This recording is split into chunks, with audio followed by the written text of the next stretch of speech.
ଧକ୍କାରେ ସ୍କୁଟିରେ ଥିବା ଦୁଇ ଭାଇଙ୍କ ଘଟଣାସ୍ଥଳରେ ମୃତ୍ୟୁ ଘଟିଛି।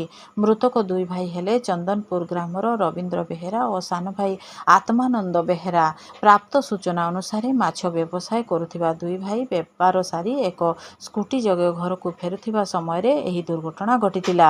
ମାଲବାହୀ ଟ୍ରକଟି ଉଭୟଙ୍କୁ ପ୍ରାୟ 30 ମିଟର ଘୋଷାଡ଼ି ନେଇଥିଲା। ଘଟଣାସ୍ଥଳରେ ହିଁ ଉଭୟଙ୍କର ମୃତ୍ୟୁବରଣ କରିଥିଲେ।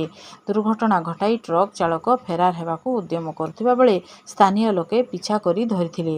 ଦୁର୍ଘଟଣା ଏତେ ଜୋର ହୋଇଥିଲା କି ସ୍କୁଟିଟି ଟ୍ରକ୍ ତଳେ ହିଁ ଲାଖି ରହିଥିଲା।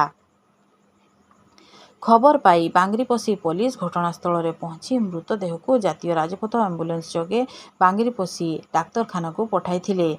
ପୋଲିସ ଟ୍ରକ୍କୁ ଜବତ କରି ଥାନାକୁ ଆଣିବା ସହିତ ଡ୍ରାଇଭରକୁ ଅଟକ ରଖିଛି। ଦୁଇ ଭାଇଙ୍କ ଏପରି ଅକାଳ ବିୟୋଗ ଘଟଣା ଶୁଣି ତାଙ୍କ ପରିବାର ଲୋକେ ଡାକ୍ତରଖାନାରେ ପହଞ୍ଚିବା ପରେ ସେଠାରେ ଶୋକାକୁଳ ପରିବେଶ ସୃଷ୍ଟି ହୋଇଥିବା ଦେଖିବାକୁ ମିଳିଛି।